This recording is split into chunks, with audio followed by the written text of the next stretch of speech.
y comparto pues el escritorio. Bueno, inicialmente les cuento que ya me contacté con la decana y el coordinador de ingenierías y ambos tienen la disponibilidad para que se reúnan el día lunes a las 8 p.m.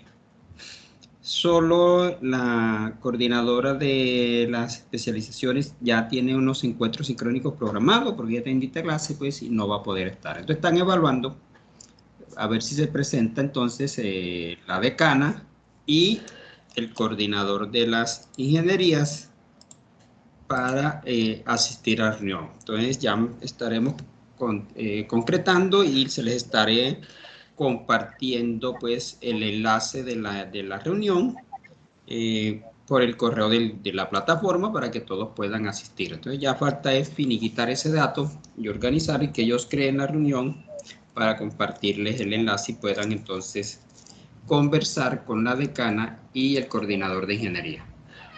Entonces ya les tengo adelantada esa gestión. Bien. Muchas gracias, profe. Vale, con todo gusto. Gracias, profe, muy amable. Hoy vamos a tratar el tema que es muy importante antes de efectuar cualquier proceso, que es tener un modelo de investigación informática. Por favor, hay un micrófono que está abierto que hace eco. Si me colaboran, lo cierra para que no se escuche en el fondo. Eso, gracias. Así trabajamos mejor. Cuando quieran intervenir, pueden habilitar el micrófono y participan. La idea es participar, que sean activos. De todas formas, hoy lo que vamos a hacer es mirar, exponer este modelo.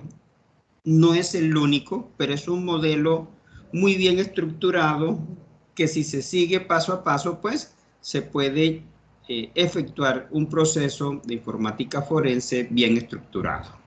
El modelo entonces consta de 4 fases. Evaluar la situación, la primera fase. Adquirir los datos. La segunda, analizarlos. Y finalmente, escribir el reporte. Y como se aprecia en la parte final, dice, hay que preservar y documentar la evidencia desde el mismo instante de la evaluación de la situación hasta que se elabora el informe. Entonces, en términos generales,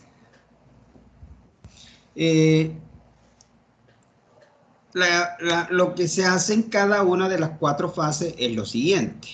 En la parte de evaluar la situación, pues se analiza el ámbito de la investigación y la acción a emprender.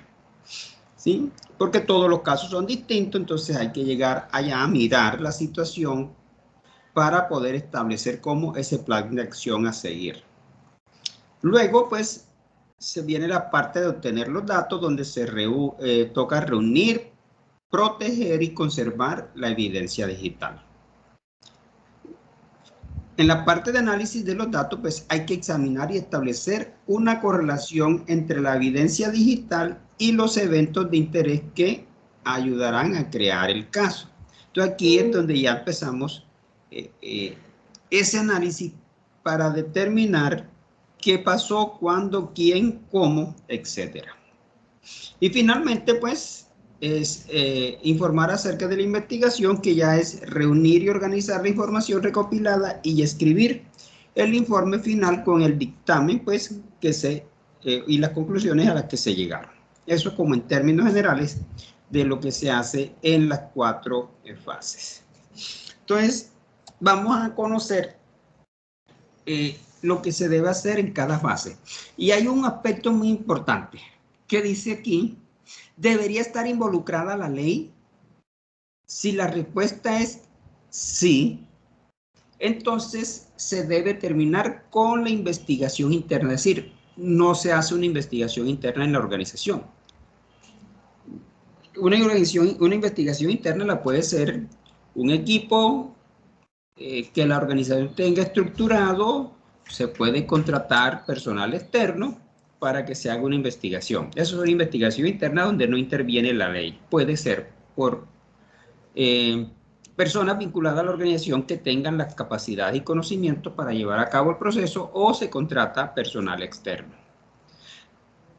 Pero si la investigación requiere entonces de que la ley participe, debería estar involucrada la ley, ahí se termina la investigación interna, no continúa, se contactan a las agencias de seguridad del Estado para que hagan el proceso, y lo que se le hace es proveer asistencia para que ellos tengan la información y todo lo que necesiten a disposición. Si la ley no tiene que intervenir, entonces se puede continuar con la investigación interna, con el proceso de investigación interna en la organización. Fíjense que aquí eso es muy importante, esta primera parte, porque es fundamental y tenemos que determinar. ¿Y cómo sabemos si la ley interviene o no? Eso es mejor, pues, dependiendo del caso que se vaya a estudiar, ¿verdad? Si es delicado, implica pues que se tengan en cuenta algunos procedimientos que puedan afectar a una o a más personas y que puedan ser posibles delitos que puedan ser sancionados y condenados, que eso implique multas y multas económicas, por supuesto, y detención en cárcel. Entonces, por eso que es un proceso bastante cuidadoso lo que se debe desarrollar. Entonces, miramos esa primera fase. ¿Qué se debe hacer? Aquí hay un poco de texto, yo le equipé porque les voy a compartir para que usted tenga la posibilidad, pero por supuesto no lo vamos a hacer la lectura, vamos a tratar de explicar cada una de estas. Entonces, en la fase 1 vamos a evaluar la situación. ¿Qué se hace en esta base? Se describe cómo realizar una evaluación exhaustiva de la situación, cómo establecer el alcance y los recursos necesarios para una investigación interna a través de 5 pasos. Fíjese que habla de investigación interna, es decir, no intervienen las autoridades, sino que se va a hacer internamente en la organización. ¿Cuáles son esos 5 pasos? La primera es notificar a los responsables de la toma de decisión y adquirir la autorización. Es decir, tenemos que tener una autorización ¿de quién? Del gerente, del dueño, del propietario, del administrador, alguien de nivel superior que autorice llevar a cabo la investigación. Y esa autorización no puede ser verbal, debe ser por escrita, ¿sí? Debe ser escrita, que nos sustente la autorización. ¿Por qué hay que tener autorización? Porque vamos a intervenir algunos equipos y entonces se puede violar la privacidad, y ustedes saben que en nuestro país está protegida la ley de datos, la ley 1273, protege la biodata, donde no podemos violar esa privacidad. Entonces es muy importante obtener esa autorización por escrito, nada de verbal, o al menos que la expresen en un correo o en algo que nos quede la evidencia de la autorización para poder llevar a cabo el proceso. Entonces, también se puede hacer si existe en la organización esas políticas ya están predeterminadas, es decir, que dentro de la institución hay una política y procedimientos existentes que proporcionan la autorización de respuesta a esos incidentes. Entonces, si ya existen esas políticas dentro de la organización, ya se tiene pues esa autorización en esa parte. Si no existen políticas y procedimientos escritos de respuesta de los incidentes, pues se debe notificar a los responsables de la toma de decisión y obtener esa autorización, ¿sí? Entonces, eso es fundamental para iniciar ese proceso. Dependiendo del alcance del incidente y ausente de cualquier problema de seguridad nacional o de la vida, la primera prioridad es proteger a la organización de más daño. Es decir, cuando nos enfrentamos a este tipo de situación, si el evento está en línea, es un sistema en línea, está ocurriendo, entonces lo primero que se debe hacer es proteger a la organización. ¿Sí? ¿Para qué? para que no se sigan efectuando más daños, excepto que sean unos casos de prioridad que sean del orden de seguridad nacional o para proteger la vida de las personas, ¿verdad? Si eso no ocurre, pues entonces debemos ubicar y tratar entonces de restaurar los servicios para que la organización pueda seguir trabajando.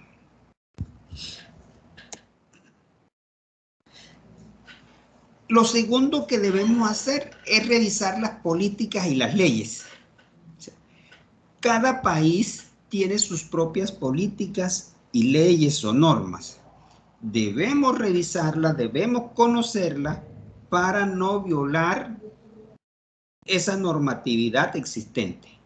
Si no lo hacemos, corremos el riesgo y a partir de allí, pues, puede venir una demanda y eso es muy delicado. Entonces, debemos revisar la normatividad vigente según el país para ver qué está normado y en base a eso poder actuar. Es decir, debemos saber si tenemos la autoridad legal para llevar a cabo la investigación. Eso es esencial también. Mire que ya van dos cosas muy importantes. Obtener la autorización, ya sea por escrito o porque las políticas internas así lo establezcan. Y lo otro es revisar entonces las políticas y las leyes existentes. Esto tiene una serie de ítems. Por ejemplo, determinar si tiene autoridad legal para llevar a cabo la investigación. Consultar con sus asesores legales para evitar posibles problemas de manejo inadecuado de la investigación. ¿Y cuáles son esos problemas? Pues comprometer los datos personales del cliente, violar cualquier ley como la de protección de datos y privacidad, incurrir en responsabilidad penal o civil por interceptación indebida de comunicación electrónica.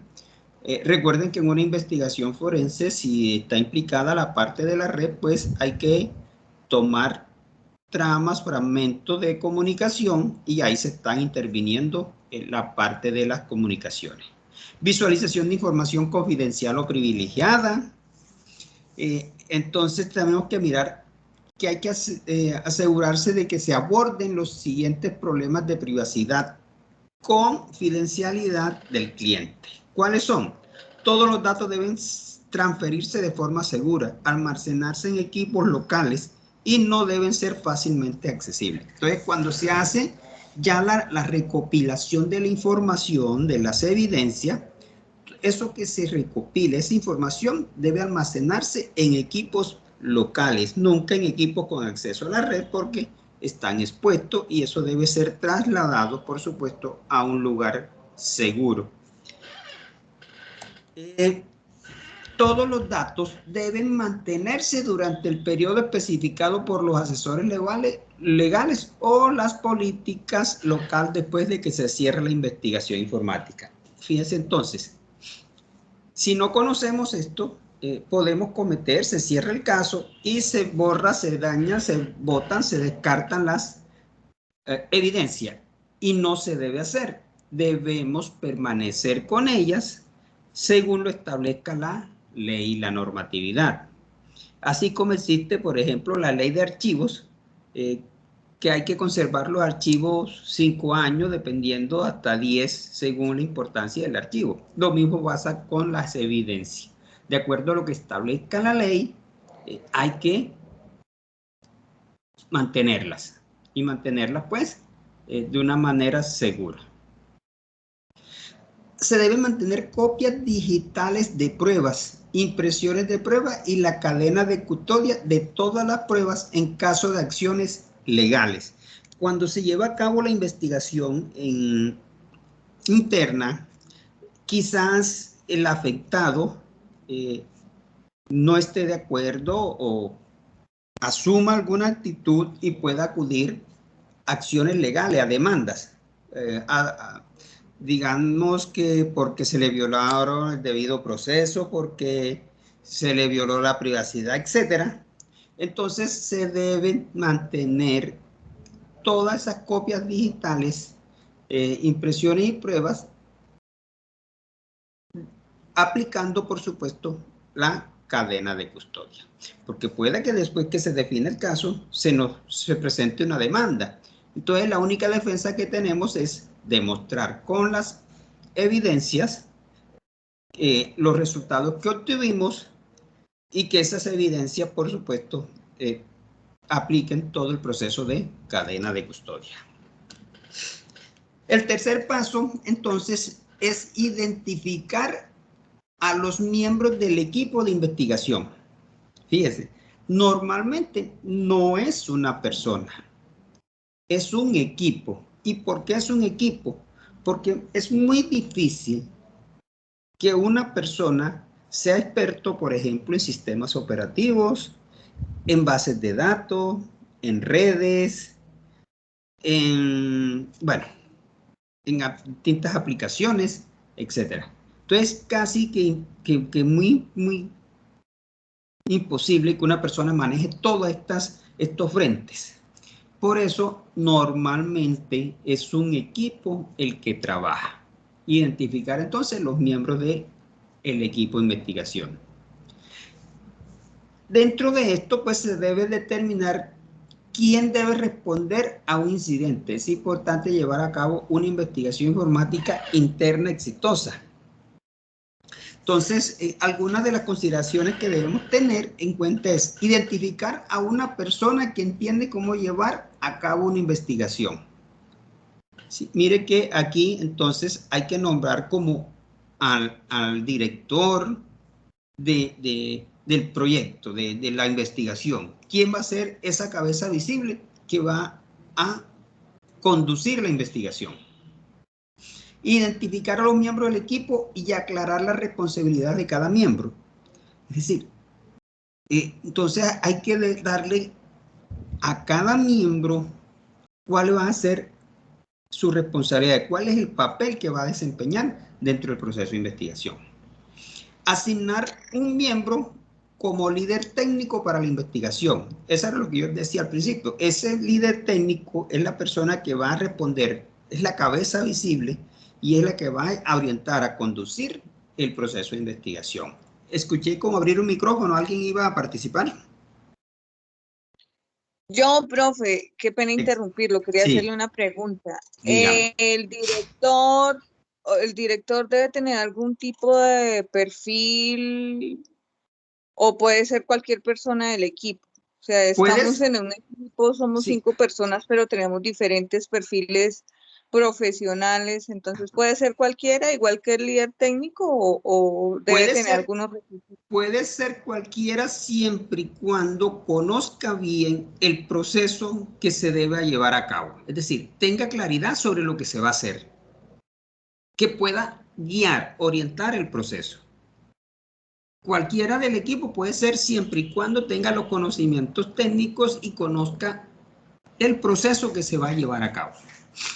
Normalmente, siempre en el equipo hay una persona que es la que tiene más experiencia, que conoce el proceso, que ha participado en otras investigaciones y ya tiene toda esa fundamentación, ¿sí? Entonces, normalmente sería esa persona, ese líder, que pueda llevar a cabo y orientar al equipo para desarrollar el proceso de investigación. Sí, pero no hay unos pilares que diga, pues el líder tiene que ser esto, aquello, lo otro. No, tiene que ser una persona que conozca, por supuesto, que tenga habilidades técnicas y que pueda orientar al equipo y conducir el proceso de investigación. Entonces, mire que ya vamos en unas actividades importantes de la identificación del equipo. Dice, mantener el equipo de investigación lo más pequeño posible. Los equipos no deben ser tan numerosos. ¿Y por qué? Para garantizar la confidencialidad y proteger a la organización contra fuga de información no deseada. ¿Sí? Recuerde que cuando estamos en un proceso de investigación forense, se toma mucha información confidencial de la organización, porque al incautar o secuestrar un equipo, un disco duro, una USB, etcétera, allí va mucha información que puede ser confidencial de la organización. Entonces es muy importante que se pueda mantener la confidencialidad y proteger a la organización de fuga de esa información, no se puede filtrar. Entonces, entre más pequeño es el equipo, pues mayor control se podrá tener, y para eso es la cadena de custodia, donde se van relacionando pues todas las evidencias y quién la obtiene, cómo la obtuvo, qué proceso hizo, luego si la requirió para llevar a cabo algún proceso, pues quién la entregó, quién la recibió, a qué hora la recibió, a qué hora la devolvió, etcétera. O sea, llevar toda esa historia, toda esa bitácora de uso. Asegurarse de que cada miembro del equipo tenga los conocimientos necesarios para llevar a cabo las tareas asignadas. Es decir, es fundamental que cada persona del equipo, cada miembro, tenga esos conocimientos técnicos. Por eso era que decía al principio que no una persona no puede ser experta en bases de datos, por ejemplo, y sistemas operativos y redes, y manejar esos tres. Es muy difícil conseguir a alguien así. Normalmente las personas se especializan en una línea. Entonces, debemos asegurarnos que esas personas estén capacitadas. Aquí hay una nota importante. Dice que la naturaleza volátil de la evidencia digital hace que sea fundamental llevar a cabo investigaciones de manera oportuna. Asegúrese de contar con la disponibilidad de todos los miembros del equipo durante la investigación. Entonces, si tenemos un equipo conformado por 3, 4 o 5 personas, todos los miembros deben estar siempre disponibles durante el proceso de la investigación, porque en cualquier momento se va a requerir de su servicio para poder llevar a cabo algún proceso.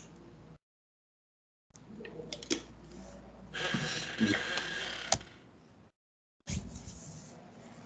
Llevar a cabo una evaluación exhaustiva. Entonces, se requiere una evaluación exhaustiva y claramente documentada de la situación para priorizar las acciones y justificar los recursos para la investigación. Debe definir el impacto actual y potencial del incidente. Entonces, mire que es muy importante, entonces, cuando ya se ha evaluado la situación, se conoce, se requiere entonces tener esas acciones, priorizar esas acciones y justificar los recursos que se requieren. Para eso, entonces, ¿qué hacemos? Esa evaluación exhaustiva del caso y poder entonces determinar las acciones a seguir y los requerimientos que se necesitan para llevar a cabo el proceso. Hay algunas buenas prácticas que se recomiendan. Por ejemplo, utilizar toda la información disponible para describir la situación, su gravedad potencial, las partes potencialmente afectadas o partes sospechosas. Entonces, esa es una de las buenas prácticas que recomienda utilizar entonces toda esa información para poder entonces indicar las partes potencialmente afectadas o las partes sospechosas. Identificar el impacto y la sensibilidad de la investigación en la organización. Entonces es muy importante mirar cuál es el impacto inicial que pueda tener el evento en la organización, el hecho que se fraguó, que se llevó a cabo. Ese impacto, ¿a quién implica? A datos de cliente, a detalles financieros, registros de atención médica, información confidencial, etcétera, ¿sí? ¿Qué tipo de datos es lo que se ven afectados? Hay que evaluar el impacto de las relaciones públicas de la organización. O sea, ustedes saben que normalmente los bancos sufren ataques, pero nunca o casi nunca sabemos esas situaciones. ¿Por qué? Porque ellos mantienen en secreto prácticamente para que no se dé a la luz pública, porque eso genera un impacto negativo en la organización. Entonces, por ahí supimos, por ejemplo, cuando a Facebook se le filtraron unos cuantos millones de usuarios y contraseñas. Entonces, eso es un dato que afecta a las organizaciones. En los bancos, por ejemplo, eso es confidencial y casi nunca logramos saber qué pasó un hecho. Porque hay que tratar de que la imagen corporativa no se vea afectada en lo más mínimo. Analizar el impacto comercial del incidente a lo largo de la investigación. Entonces, eso es un factor también. ¿Qué impacto comercial tiene el incidente en la investigación? Entonces, enumerar el número de horas necesarias para recuperarse del incidente, las horas de tiempo de inactividad, el costo del daño. Normalmente, esto, si la organización tiene un sistema de gestión de seguridad de la información, el famoso SGSI, allí en ese sistema de gestión de seguridad de la información está un plan de acción que se puede llevar a cabo y están determinados esos niveles. Si no lo tiene, entonces toca más o menos calcular e indicar ese tiempo y ese impacto que puede tener. Analizar los recursos intangibles afectados, como el impacto futuro en la reputación de las relaciones con los clientes y la moral de los empleados. Entonces, esos recursos que son intangibles son a veces fundamentales para las organizaciones. Por ejemplo, esa reputación de la organización, eso es fundamental, que no se pierda, porque si se pierde la credibilidad, pues se pierde todo prácticamente, y ahí entonces cuando empiezan las dificultades en las organizaciones. Bien. Usar las siguientes prácticas recomendadas para identificar, analizar y documentar la infraestructura y los equipos afectados por la situación. Entonces, aquí nos están diciendo, identifique las redes implicadas, el número de equipos afectados y el tipo de equipos afectados. Hay que hacer entonces un inventario. Cuando dicen las redes, normalmente habla porque cuando la organización es grande, ustedes saben que las redes están segmentadas, lo que conocemos como VLAN. Y es posible que solo esté afectado una o dos segmentaciones, dos VLAN, y el resto esté libre. Entonces, por eso es que hay que identificar las redes implicadas, el número de equipos afectados y el tipo de equipos afectados. Se debe obtener la documentación de la topología de red. No, a veces en las organizaciones esa topología no existe un plano de la red. Cuando no existe, entonces normalmente toca más o menos desarrollarlo para poder entender y dimensionar ese impacto que tuvo el hecho en la organización.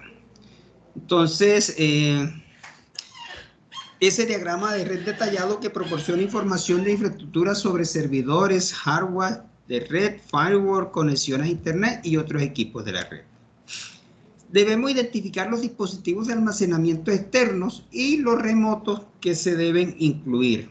Pues normalmente hay dispositivos de almacenamiento externo cuando se hacen backup, que normalmente en las grandes organizaciones el backup no queda en la misma instalación, o se hacen dos, queda uno en la instalación, pero queda uno por fuera de la instalación, porque así lo establecen las normas de seguridad y de auditoría, que las copias deben permanecer una en la organización, pero debe estar una por fuera en un lugar externo y seguro. Entonces, por supuesto, muchas organizaciones no cumplen esto y incluso a veces ni siquiera hacen las copias internas, los backups. Y eso lo ve uno a menudo porque se daña un disco y, Dios mío, se perdió todo. Copias no existieron. Bien, capturar el tráfico de red durante un periodo de tiempo si se requiere un análisis en vivo.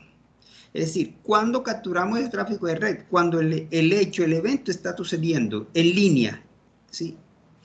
Por eso hice un análisis en vivo o en línea, porque el hecho está sucediendo. Entonces, en ese momento es importante que se haga una captura del tráfico de la red. Profe, ¿y qué herramientas existen para hacer ese análisis del tráfico de red? Existen muchas herramientas para poder capturar el tráfico de red. Hay varias, unas paga, otras open source. Pero hay muchas igual para tráfico de red, para volcado de memorias, para copias de disco. para obtención de los procesos que se están ejecutando. Existen muchas herramientas, unas pagas, otras open source. Por ahí les tengo preparado me pidieron ayer, alguien me sugirió un grupo de herramientas, por ahí les he preparado un listado de herramientas donde podemos aplicar todo esto. Si nos alcanza el tiempo, lo veremos ahí y lo vamos mirando, pues hay un grupo de herramientas muy interesante. Bueno, llevar a cabo una evaluación exhaustiva. Entonces dice que el rastreo de red puede ser una violación de la privacidad dependiendo del alcance de la captura. Por lo tanto, se debe tener mucho cuidado con la implementación de herramientas de captura de red en la red. Por eso es que necesitamos, lo que yo les decía al principio, la autorización por escrito o que las políticas internas de la organización así lo establezca, porque cuando se hace captura de datos en la red se puede estar violando la privacidad y eso puede venir una demanda. Si se tiene el aval de una autorización o por las políticas internas de la organización, pues con eso es suficiente para poder llevar a cabo la investigación. Utilizar herramientas para examinar el estado de las aplicaciones y los sistemas operativos en equipos que probablemente se vean afectados. Pues, como lo decíamos ahorita, pues, hay un mundo de herramientas. Las que normalmente se deben utilizar para estos procesos son herramientas reconocidas y aceptadas en el ámbito judicial, que normalmente son herramientas software licenciado y que, entre otras cosas, son muy costosos. ¿Cuándo se usan las herramientas open source? Pues para investigaciones sencillas, para prácticas, etcétera, que se puedan llevar a cabo o para procesos pues, que no son muy complejos. Pero en una investigación bien, digamos, definida, debemos utilizar herramientas que sean reconocidas y aceptadas en los ámbitos judiciales. Examinar los servidores de archivos y aplicaciones afectados, pues esa es otra de las buenas prácticas que se sugieren. Dice, las prácticas recomendadas pueden ayudar a obtener una comprensión completa de la situación. Por ejemplo, utilizar herramientas para examinar el estado de las aplicaciones y los sistemas operativos en equipos que probablemente sean afectados. Examinar los servidores y archivos y aplicaciones afectados. Bueno, esas son buenas prácticas, ¿sí? Construir una línea de tiempo y asignar todo a ella es especialmente importante para los incidentes globales. Entonces, esas líneas de tiempo son fundamentales porque se trata allí de enmarcar los hechos desde que iniciaron hasta que finalizaron y describe entonces todo lo que pudo haber pasado. Bien, identificar y entrevistar a cualquier persona que pueda estar involucrada en el incidente, como administradores del sistema y usuarios, a menudo proporcionan buenos resultados e ideas sobre la situación. Y se sugiere que estas entrevistas sean realizadas por personas experimentadas. Documentar todos los resultados de las entrevistas. No solo hacerlo, sino hay que documentarlas. Recuperar información de dispositivos de red internos y externos como firewall, enrutadores, que podrían utilizarse en la posible ruta del ataque. Porque normalmente los ataques, cuando vienen del exterior, se hacen a través de las redes. Y allí, entonces, tanto el firewall como el enrutador normalmente tienen información que puede ser de utilidad. El quinto paso, entonces, es prepararse para la adquisición de las pruebas. Mire todo lo que precede hasta el momento y apenas venimos ahora a prepararse para la adquisición de las pruebas. Se debe asegurar que se ha determinado correctamente las acciones y el resultado de la fase de evaluar la situación. Un documento detallado que contenga toda la información que considere relevante proporciona un punto de partida para la siguiente fase y para la preparación final del informe. Entonces, mire que ya aquí en la parte de evaluación de la situación, que es la fase 1, ya se debe entonces elaborar un documento detallado. ¿Qué debe contener ese documento? Una estimación inicial del impacto de la situación en el negocio de la organización. Un diagrama detallado de la topología de red que resulta de los sistemas informáticos afectados y proporciona detalles sobre cómo esos sistemas podrían verse afectados. Resúmenes de entrevista con usuarios y administradores de sistemas. Resultados de cualquier interacción legal y de tercero. Aquí esta interacción nos hacemos referencia, pues, por ejemplo, a las tramas de comunicaciones que se toman de la red cuando se requiere, por ejemplo, que una casa de estas prestadoras de servicio móvil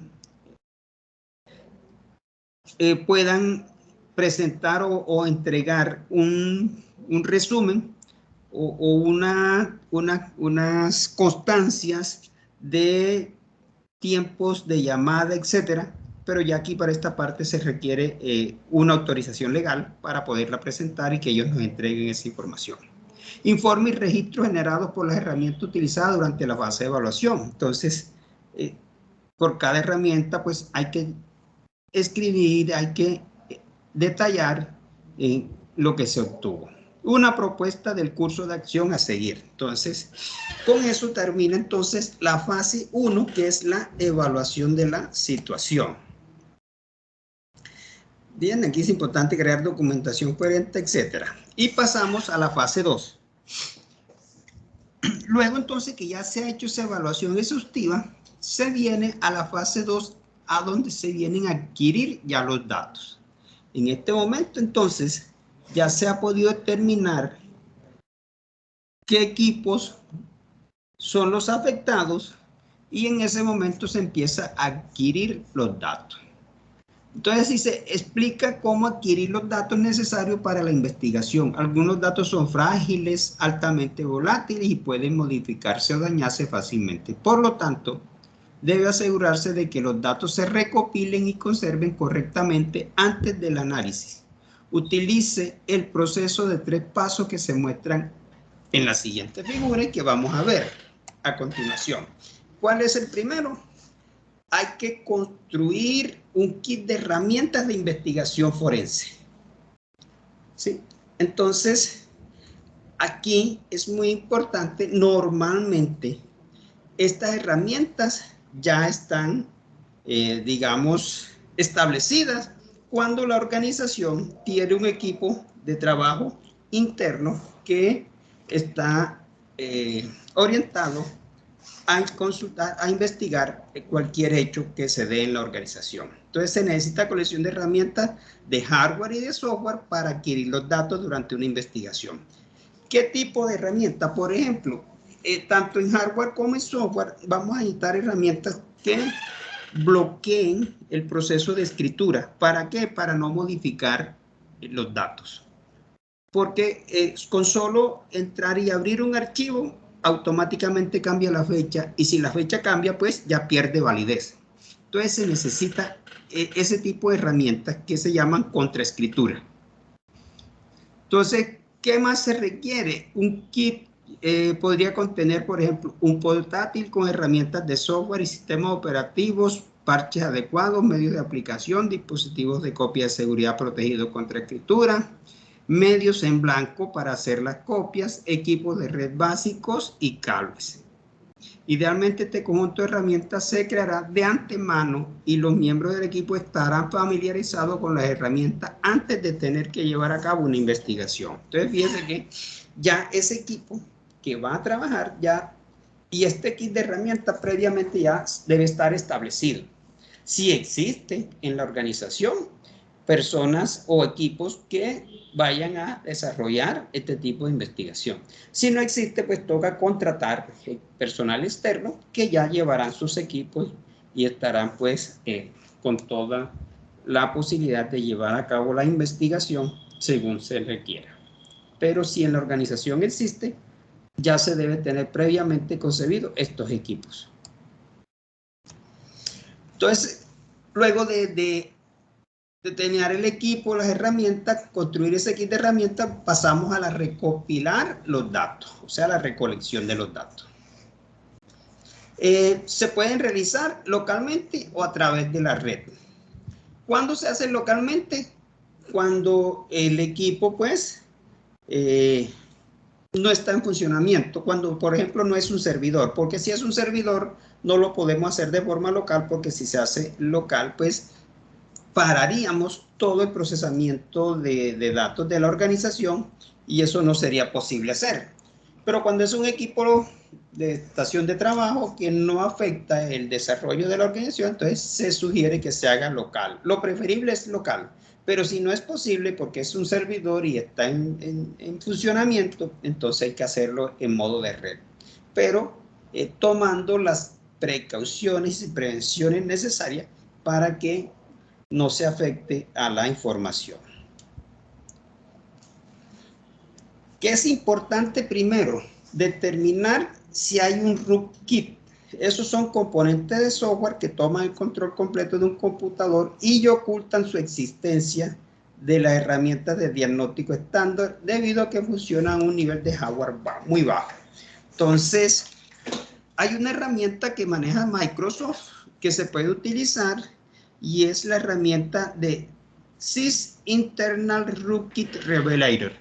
Esa es una herramienta que se puede consultar en la internet y que Microsoft utiliza para determinar si se ha instalado una de estas software que se llaman así, rootkit, que toman el control del equipo. Entonces, es importante que se pueda llevar a cabo este proceso para determinar si existe o no este posible tipo de herramientas instaladas.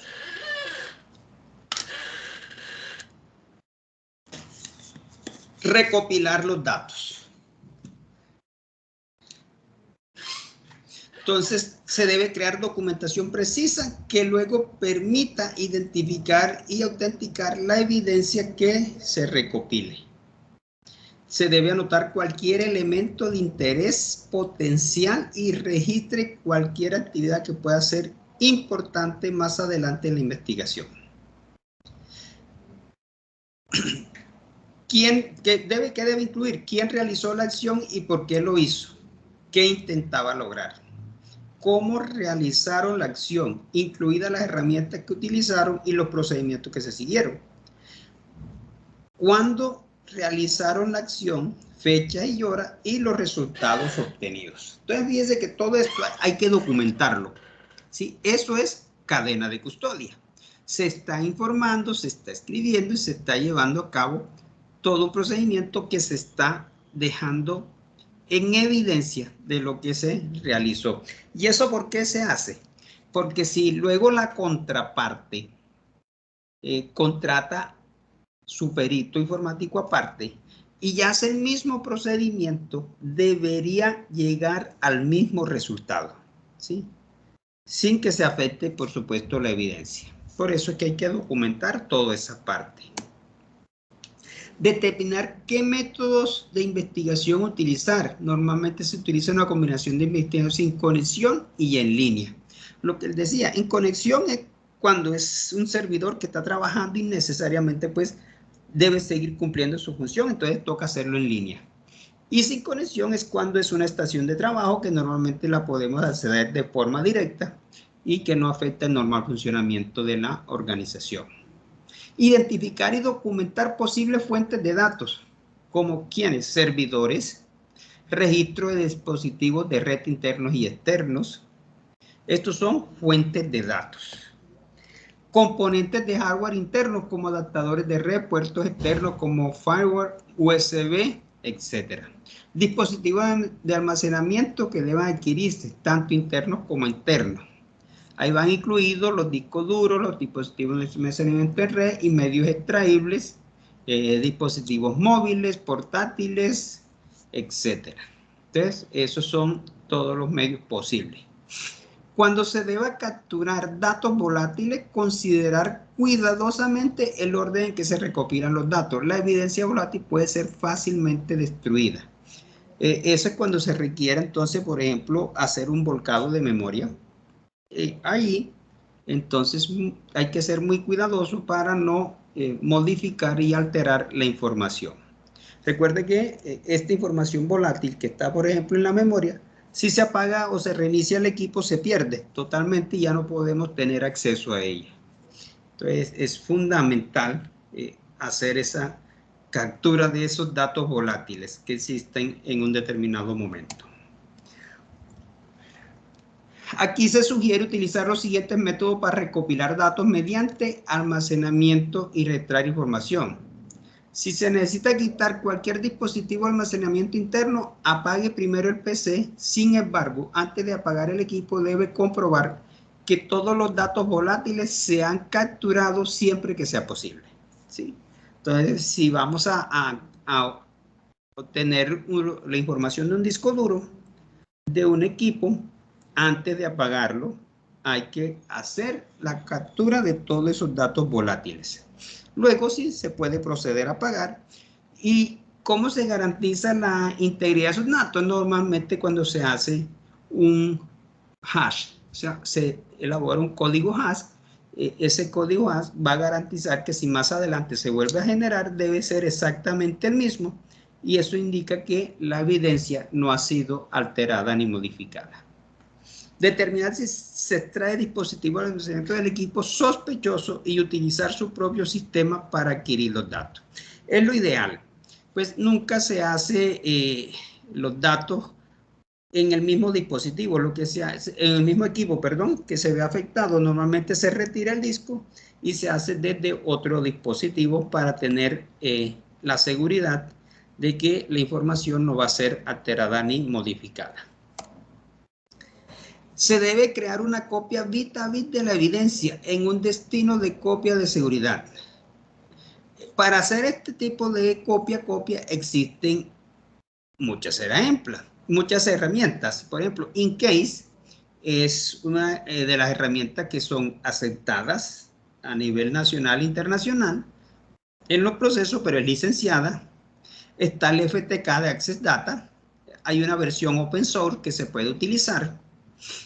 Y ya hay la parte licenciada. Documentar los dispositivos de almacenamiento interno y asegurarse de incluir información sobre sus configuraciones. Entonces, hay que guardar toda esa configuración, hay que tomar fotografías, videos, etcétera, para que cuando se venga a restablecer los equipos se puedan dejar tal y como estaban. Verificar los datos que se recopilen. Aquí está, crear sumas de comprobación y firmas digitales cuando sea posible. Cuando nos hablan de las sumas de comprobación, nos están hablando de esos códigos hash. Por ahí hay unas herramientas online que nos permiten hacer esos códigos hash, pero no se recomiendan para utilizarlas en un proceso legal de informática forense porque no cumple con las garantías, ¿sí? Son open source, son en línea incluso, y entonces esas no son válidas, pero a manera de práctica se pueden utilizar y podemos tomar un archivo o un texto y generar un código hash. Luego, si se modifica el archivo y se vuelve a generar, ese código hash debería ser diferente del inicialmente porque ya sufrió modificación. Entonces, eso nos sirve como parte práctica. Pudiéramos utilizar estas herramientas para hacer una práctica sobre estos códigos hash. Almacenar y archivar. Entonces, cuando se recopilan las pruebas y están listas para su análisis, es importante almacenar y archivarlas. ¿Por qué? No es que apenas se recopilen, se va a hacer el análisis. Esas pruebas, esas evidencias que se tomaron, deben ser llevadas a un lugar seguro con las condiciones ambientales necesarias para garantizar su permanencia en el tiempo. Las buenas prácticas que se recomiendan son asegurar físicamente y almacenar la evidencia en lugar a prueba de manipulación, es decir, que nadie, excepto las personas autorizadas, tengan acceso a ella. Asegurarse de que ningún personal no autorizado tenga acceso a la prueba a través de la red o de otra manera. Documentar quién tiene acceso físico y de red a la información. Proteja el equipo de almacenamiento de campos magnéticos. Recuerde que la información almacenada en los discos duros se almacena de forma magnética. Si existen campos magnéticos, esto puede afectar y dañar a la información. Entonces, hay que protegerla de estos campos magnéticos. Cuando uno dice que uno está cargado, cuando uno toca y dice que está cargado magnéticamente, posee esa energía en tu cuerpo. Bueno, antes de poder tomar estos equipos, debemos descargarnos. Hay manillas especiales que se utilizan para ello. Y lo otro, pues, es tocar una superficie que tenga contacto con la tierra, que sea metálica, y uno pueda entonces descargarse un poco. Se recomienda allí el uso de manillas. Proteja el equipo de almacenamiento de... bueno, listo. Y hacer al menos 2 copias de la evidencia que recopiló y guarde una copia en un lugar seguro fuera del sitio. Mire lo que dice aquí. Incluso, luego de hacer la copia, se deben hacer al menos 2 copias más. ¿Sí? Una se guarda en ese lugar y otra por fuera en un lugar seguro, por si se llega a afectar. Mire lo que pasó supuestamente con las grabaciones del señor del clan del Golfo, se me escapa el nombre ahorita, que supuestamente se robaron la cinta con los videos y las declaraciones. Pues si no se tienen otra copia, es grave, porque no hay forma de poder restablecer esa evidencia, ¿verdad? Entonces, si se perdió y no tenían copias en otro lugar, entonces queda todo pues, perdido, habría que empezar de nuevo y esa evidencia ya se perdió. Entonces, para evitar eso, es fundamental que se creen 2 copias adicionales, una se conserve en el sitio y otra sea almacenado en un lugar diferente. Asegurarse de que la evidencia esté protegida físicamente, así como protegida digitalmente. Físicamente, pues en una caja fuerte y digitalmente con contraseña en el medio de almacenamiento. Documentar claramente la cadena de custodia de la prueba. Crear una lista de check-in, check-out, que incluya información como el nombre de la persona que examina la evidencia, la fecha y la hora exacta en que se revisa la evidencia, la fecha y la hora exacta en la que la devuelve. Entonces, fíjense que aquí hablamos de cadenas de custodia seguidamente. Eso entonces lo que tiene que ver con la fase 2. Entonces, mire todo el procedimiento que se ha llevado. Ya evaluamos la situación y se adquirieron los datos. Se procede entonces en la fase 3 analizarlo. Ese análisis entonces explica cómo analizar diferentes enfoques y las mejores prácticas de la industria para analizar las pruebas que se recopilan durante la fase de adquirir los datos. Entonces, aquí hay 3 pasos a seguir. Se debe analizar los datos de red. ¿Sí? Examinar los registros del servicio de red para cualquier evento de interés. Se debe examinar el firewall, el servidor proxy, el sistema de detención de intrusos y los registros de servicios de acceso remoto, los famosos logs, que guardan pues los distintos servidores que se puedan tener. Ver cualquier rastreador de paquetes o registro de monitoreo de red para los datos que podrían ayudar a determinar las actividades que tuvieron lugar a través de la red. Entonces, aquí tiene que ser un experto en red que sepa, conozca y entienda esos tramos de comunicación que se puedan interceptar y que los entienda. Se deben analizar los datos de host. Aquí hablamos ya de los equipos de trabajo, de estaciones. Incluye información sobre componentes como el sistema operativo y las aplicaciones. ¿Qué se debe hacer? Pues identificar lo que se esté buscando, examinar los datos del sistema operativo, examinar las aplicaciones y los procesos y las conexiones de red en ejecución. Entonces, eso sería el cómo analizar los datos de host. Entonces ya tenemos análisis de la red y análisis de host. El otro paso es el análisis de medios de almacenamiento. Los medios de almacenamiento recopilan durante la fase de adquirir los datos, contendrán muchos archivos, claro, porque estos son los discos duros, las memorias USB, las cintas de datos, los backups que se hacen en los servidores, que conservan muchísima información, y cualquier otro medio de almacenamiento, llámese DVD, que ya prácticamente no se usan, los DVD los CDs, porque ya las memorias USB los han reemplazado. Pero cualquier dispositivo de almacenamiento entonces se debe tener en cuenta para este análisis.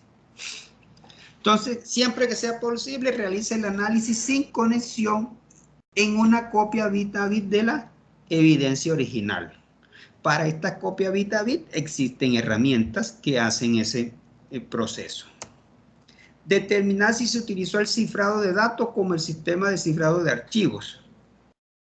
Si es necesario descomprimir los archivos comprimidos, pues ya estas herramientas que existen no requieren descomprimir los archivos, ya los leen comprimidos. O sea, ya cualquier archivo comprimido no hay que descomprimirlo, sino que estas herramientas ya tienen la posibilidad de leer, abrir y leer estos archivos comprimidos. Crear un diagrama de la estructura de directorios, pues cada dispositivo habría que representar toda esa estructura de directorio que pueda tener. Aquí nos ayudan algunas herramientas a hacer este tipo de estructuras. Se deben identificar los archivos de interés. Pues normalmente cuando se lleva el proceso, pues ya por experiencia se tiene indicios sobre los tipos de archivos que se puedan empezar a rastrear para no tener, porque si existe muchísima información, de hecho, se va a tomar mucho tiempo poderla examinar. Entonces, aquí se trata de identificar cuáles son esos archivos de interés. Examinar el registro, las bases de datos que contienen información de configuración del sistema operativo. Entonces, eso es muy importante para detectar si existen algunas anomalías dentro de la configuración de este tipo de información. Buscar el contenido de todos los archivos recopilados para ayudar a identificar los archivos que puedan ser de interés. Estudiar los metadatos de los archivos de interés. ¿Por qué es muy importante estudiar los metadatos? Porque normalmente allí está toda la información básica que contiene un archivo. Aquí hay herramientas como el Linkase, de Forensic Toolkit, ProDiscover. Estas son licenciadas todas, que nos ayudan a hacer ese estudio de los metadatos. Habría que indagar, no sé si exista, no conozco, que haya alguna open source, supongo que sí la hay, pero no la conozco, que nos permitan hacer este tipo de lectura de los metadatos de los archivos. Utilizar visores de archivos para ver el contenido de los archivos identificados. O sea, no se recomienda, por ejemplo, si es un archivo Word, utilizar Word. No, utilizar un visor que garantice que no se modifique el contenido del archivo. Cualquier visor que sirva para leer este tipo de archivo, por ejemplo un PDF, utilizar un visor lector únicamente y no un editor PDF. Bien, después de analizar toda la información disponible, es posible que se pueda llegar a una conclusión. Sin embargo, es importante ser muy cauteloso en esta etapa y asegurarse de que no se culpe a la parte involucrada por cualquier daño. Si se está seguro de los hallazgos, se estará listo para comenzar la fase de informe de investigación. Entonces, fíjense que cuando se analiza, entonces ya determinamos si hay un responsable y quién puede ser ese responsable. Pero hay que tener una certeza del 100%, ni siquiera del 99%, no, del 100% que se tenga esa certeza. Finalmente, entonces, se pasa a la fase 4, que es la del informe de la investigación. Esa parte tiene dos etapas. La primera es recopilar y organizar la información. ¿Sí? ¿De quién? De todas las tres etapas anteriores que se han desarrollado. Entonces se debe reunir toda la documentación y notas de la fase evaluar, adquirir y analizar y cualquier información de antecedentes apropiada. Hay que identificar parte de la documentación que sean relevantes para la investigación, identificar hechos para apoyar las conclusiones que se harán en el informe, crear una lista de todas las pruebas que se puedan presentar con el informe, enumerar las conclusiones que se desean hacer en el informe y organizar y clasificar la información que se recopiló para realizar un informe claro y conciso. Estos son los criterios entonces que debemos tener. Y finalmente pues se va a escribir el informe. Ese informe debe tener un propósito, explicar claramente el objetivo del informe, el público objetivo y por qué se preparó el informe. El autor, enumere todos los autores y coautores del informe, incluidos sus cargos, responsabilidad durante la investigación y datos de contacto. El resumen del incidente, presentar el incidente y explicar su impacto. El resumen debe ser escrito para que una persona no técnica como un juez o un jurado pueda entender lo que ocurrió y cómo ocurrió. Entonces, fíjense que aquí no se puede escribir un informe técnico, sino lo más sencillo posible para personas no expertas puedan entender el caso. Esa es una de las recomendaciones que se deben tener en cuenta en el reporte. Evidencia. Hay que proporcionar descripciones de las pruebas que se adquirieron durante la investigación. Entonces, toda la evidencia que se va a proporcionar, que sirvió, hay que detallarla en esta parte. Luego viene el detalle, que es proporcionar una descripción detallada de qué pruebas se analizaron y los métodos de análisis que se utilizaron. Fíjense que por allá, en la parte de evaluación y de recopilación nos hablaban de esta parte, de que hay que documentar las evidencias indicando qué métodos de análisis se utilizaron, las herramientas, etc. Entonces, eso se debe hacer en el detalle también, explicar los resultados del análisis, enumerar los procedimientos que se siguen durante la investigación y la técnica de análisis que se utilizaron, incluir pruebas de sus hallazgos, como informes de utilidad y entradas de registro, entre otros. Finalmente viene la conclusión. La conclusión debe ser específica para el resultado de la investigación, citar pruebas específicas para probar la condición, pero no proporcione detalles excesivos sobre cómo se obtuvo la prueba. Esa información debe estar en la sección de detalles. Incluya la justificación de conclusión junto con prueba y documentación justificativa. La conclusión no debe ser lo más clara, e inequívoca posible. Luego de la conclusión vienen los documentos de apoyo, que es cualquier información de fondo a la que se hace referencia a lo largo del informe, como diagramas de red, documentos que describan los procedimientos de investigación utilizados, vistas generales de las tecnologías que se utilizaron en la investigación, entre otros.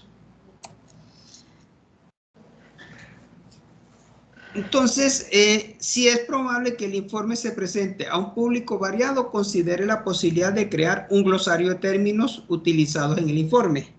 Pues se recomienda que el informe normalmente lleve un glosario de términos, porque se van a utilizar y como van para personas que no conocen, pues que no son técnicos, que no tienen esa experticia técnica, pues no van a entender esos conceptos. Es fundamental entonces escribir un glosario de términos que ayuden a entender a estas personas pues los distintos conceptos.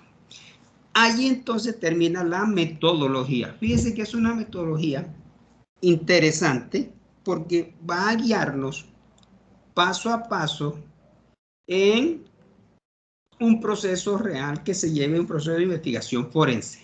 Es una de las metodologías más sencillas, pero también que nos guía paso a paso. No es la única, pero es muy importante que la conociéramos porque nos va a guiar, nos va a servir para poder llevar a cabo estos pasos. Entonces es fundamental conocerla llevar para poderla aplicar en un proceso. Aquí pues se sugiere revisar y leer el informe de Interpol sobre los ordenadores y equipos informáticos de la FARC decomisados por Colombia. Eso es un documento maestro para consultar. Ahí está el enlace. Yo esto se los voy a compartir en el día de mañana para que lo tengan allí, lo puedan bajar desde la opción anuncio o el foro general y encuentros sincrónicos y puedan mirarlo allí. Hay unos ejemplos que están descritos.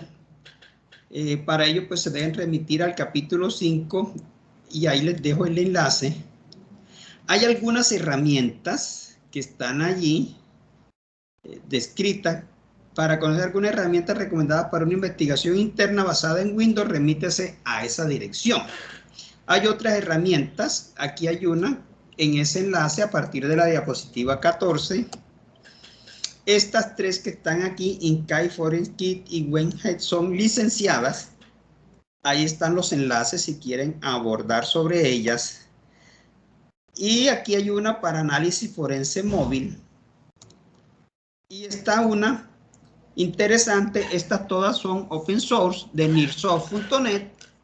Hay utilidades para recuperación de contraseña, de monitoreo de red. Aquí encontramos, para la pregunta que me hacían, herramientas de monitoreo de red que se pueden monitorear y establecer. Aquí hay utilidades relacionadas con los navegadores de internet, de herramientas de Outlook, de líneas de comando, de utilidades de escritorio, de sistemas que se pueden utilizar. Entonces podemos entrar aquí a Nearsoft y ahí aparece un conjunto de herramientas. Estas todas son open source y que podemos utilizar para hacer pruebas y tratar de mirar su funcionamiento. ¿Sí? De todas formas, por acá yo les estoy preparando también, aparte, tengo aquí un listado de herramientas para informática forense, como pueden ver aquí con alguna descripción, y de dónde las podemos obtener. Ya tengo pues considerablemente una lista bastante interesante que he venido preparando por la petición que me hicieron de tener. Entonces, aquí están las de Nearsoft, mire. Power Recovery Utility, Network Monitor Tool, esta es la de redes, Web Browser Tool, utilidades para audio y video, utilidades para internet, utilidades para escritorio, utilidades para Outlook y OPI, herramientas de programa, utilidades de disco, utilidades de sistema, otras utilidades. Y ahí está la página donde podemos ir y consultar. Todas estas son open source. Y aquí arriba describo muchas también que tienen alguna versión gratis o open source, pero no con toda la funcionalidad, por ejemplo, que pueda tener la parte licenciada. Bien, entonces era fundamental conocer esta parte. Vamos a proponerlo entonces para el próximo encuentro, poder hacer algunas pruebas, como, no sé, voy a mirar qué preparo, que podamos de pronto ponerlo en práctica. Tal vez una estenografía, que es el arte de ocultar un archivo dentro de un archivo. Entonces, ¿cómo se oculta eso? Puede ser cómo generar un código hash de un archivo, por ejemplo. Tenemos que utilizar, por supuesto, herramientas open source y en línea, porque no tenemos la licencia, esas licencias son costosas, pero por lo menos mirar cómo se lleva a cabo esta parte de poder hacer un análisis. Hay algunos videos también de utilidad que les tengo por acá, abajo, por aquí en YouTube. Volcado de memoria con FTK y Maya. Aquí hay un video de ejemplo, entonces que pudiéramos mirar, que nos va a servir. Este FTK y Maya es open source, tiene una licencia open source que se puede descargar, instalar y usar, y mirar cómo se hace. Pues está toda la documentación. Lo que sucede es que todas estas herramientas, la documentación está en inglés. Así que nos toca, si queremos utilizarla, si no sabemos leer inglés, nos toca utilizar los traductores. Hay varios que yo utilizo, que son, uno, pues, por supuesto, el traductor de Google, que creo que todos lo usamos, pero también utilizo, porque es interesante utilizar varios, el Yandex, no sé si lo conozcan, Yandex Translator, y también utilizo el de, que aquí lo tengo, el de Bing Microsoft Translator. Este también son los tres traductores que utilizo y los utilizo simultáneamente para poder tomar la mejor posible traducción cuando no entiendo el contexto del tema, de lo que deseo. Entonces utilizo estos tres traductores, el de Google, el Yandex Translator, es muy buenos, y el de Bing, que es de Microsoft. Bing Traductor de Microsoft. Entonces utilizo los tres porque a veces los conceptos son muy técnicos y no alcanzo a entenderlo, entonces me apoyo de los traductores. Les puedo compartir incluso todo esto para que los utilicen. Pudiera agregar aquí en las herramientas que estamos utilizando para acá abajo, poder decir traductores en línea, nos van a ayudar. Pues por supuesto está el de Google, que ya lo conocemos, yo creo que todo el mundo lo utiliza. Está este de Translator de Yandex, no sé si lo conoce, y está el de Microsoft, que es bastante interesante también. Son los tres traductores que yo utilizo cuando estoy leyendo información en inglés y requiero entonces apoyo.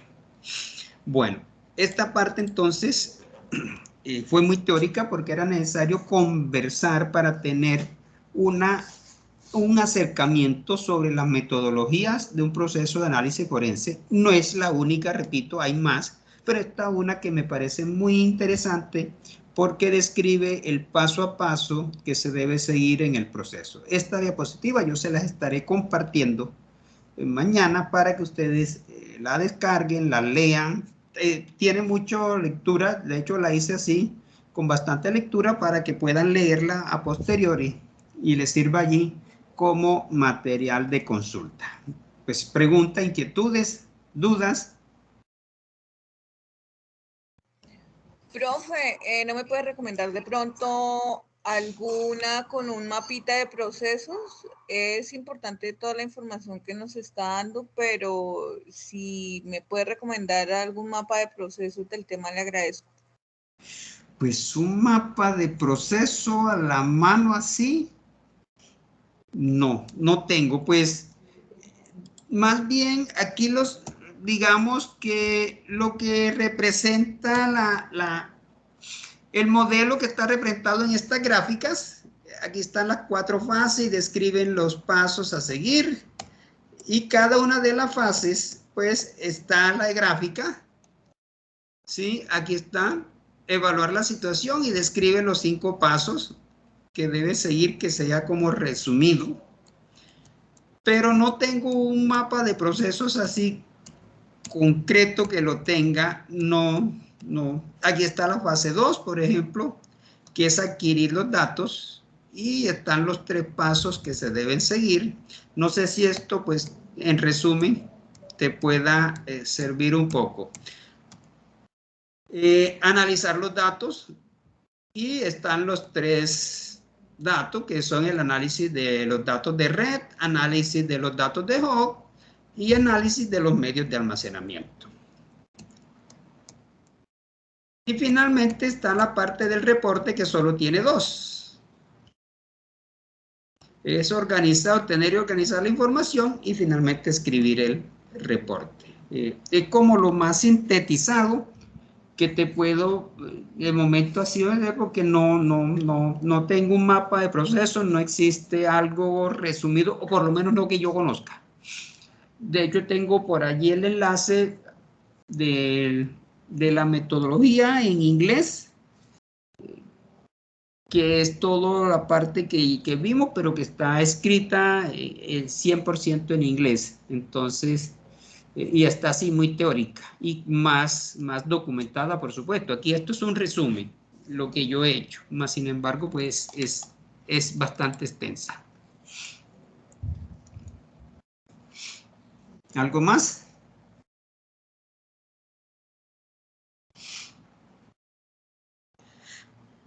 Bueno, la idea es que el próximo encuentro... Señor, dígame. No, es que de pronto tengo una confusión, de pronto me la puede resolver. Dígame. Estas 4 fases, es que ya como que me rompo un poco con estas fases del proceso de investigación y literal con lo que es cadena de custodia. ¿O los dos hacen equivalencia a lo mismo? No, estas son las 4 fases que sugiere esta metodología en un proceso de investigación forense. La cadena de custodia la debemos llevar a cabo desde la fase inicial hasta la fase final. Y es documentar, es escribir, llenar formatos, crear, como se dice allá, un check-in, un check-out, donde se registre la hora de entrega, la fecha de entrega, a quién se le entregó, que se registre qué se va a hacer en la prueba, para qué la necesita. Cuando la entregue habrá que diligenciar la hora de entrega, la fecha, el estado de la prueba, etc. Esa es cadena de custodia, es documentar. Cuando se adquiere la prueba, por ejemplo, indicar qué se adquirió, qué herramientas se utilizó, qué proceso se llevó a cabo, la hora, la fecha. Esa es cadena de custodia. O sea, la cadena de custodia es documentar cualquier paso o procedimiento que se haga durante el proceso de investigación. ¿Sí? Siempre debe quedar así, documentada, registrada, si se quiere. Pero, o sea que el protocolo de cadena de custodia no tiene fases. Pues algunos autores presentan unas fases. Yo voy a ver si tengo aquí, déjame ver, sobre la cadena de custodia. No sé si aquí yo tengo algo sobre la cadena de custodia que pueda ayudarte. Pues normalmente hay unos procedimientos que se siguen. No, aquí no está. Esto no me sirve. ¿Dónde es que yo tengo? Permíteme un segundito, a ver si yo... Aquí, al final de esta acá, porque esta la preparé. Principio... Aquí está, justo aquí está. Cadena de custodia. Normalmente viene la recolección, la rotulación y etiquetado, el embalaje, diligenciar recibos personales de custodia, diligenciar libros de registro de entrada y o salida de la evidencia. Fíjese que, y vuelve a empezar. Entonces, la fase que puede tener un protocolo es la recolección de la evidencia. Cuando la recolectamos, la tenemos que rotular y etiquetar. Luego la tenemos que embalar. Luego hay que diligenciar esos recibos personales de custodia, es decir, donde documentemos la prueba.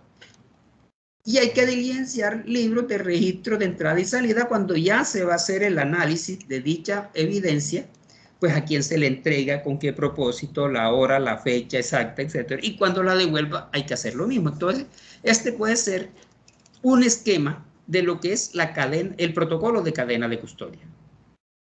¿Sí? Que es distinto a las fases, porque este señor de la protocolo siempre se debe aplicar en todo el proceso, se debe garantizar eso, porque eso es lo que va a garantizar la originalidad de la evidencia. ¿Sí me hago entender? Sí, señor. Perfecto. Pero o sea que este protocolo se aplica en cada fase de la investigación. Claro que sí, siempre se debe ir aplicando, porque en la primera fase la recolectamos, ¿verdad? y hay que rotularla, hay que embalarla y hay que trasladarla al lugar de almacenamiento. Allá hay que proceder con el análisis. Cuando se va a hacer el análisis, entonces hay que entregársela al experto. El experto tiene que recibirla, tiene que luego él, cuando haga el análisis, tiene que documentar qué herramienta utilizó, qué proceso, qué se obtuvo, cuál era la finalidad. Eso debe quedar registrado para el proceso de cadena de custodia. O sea, todo debe estar ahí documentado. Es un proceso que es muy riguroso para que al final las pruebas sean aceptadas, válidas y no sean rechazadas por la parte del juez que está evaluándolas, por supuesto. Muchas gracias, profe. Señor, con todo gusto. Bueno, fíjese que es muy importante tener claridad sobre toda esta parte conceptual para poder entender lo que es el proceso entonces de llevar a cabo una investigación. Bueno, ¿algo más?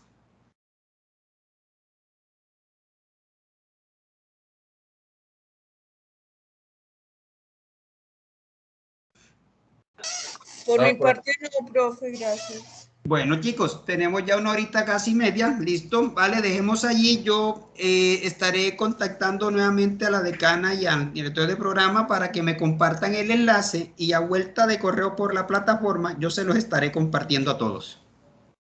Muchas gracias, profe, muy amable. Bueno, chicos, feliz noche, que descansen, nos vemos el próximo miércoles. Gracias.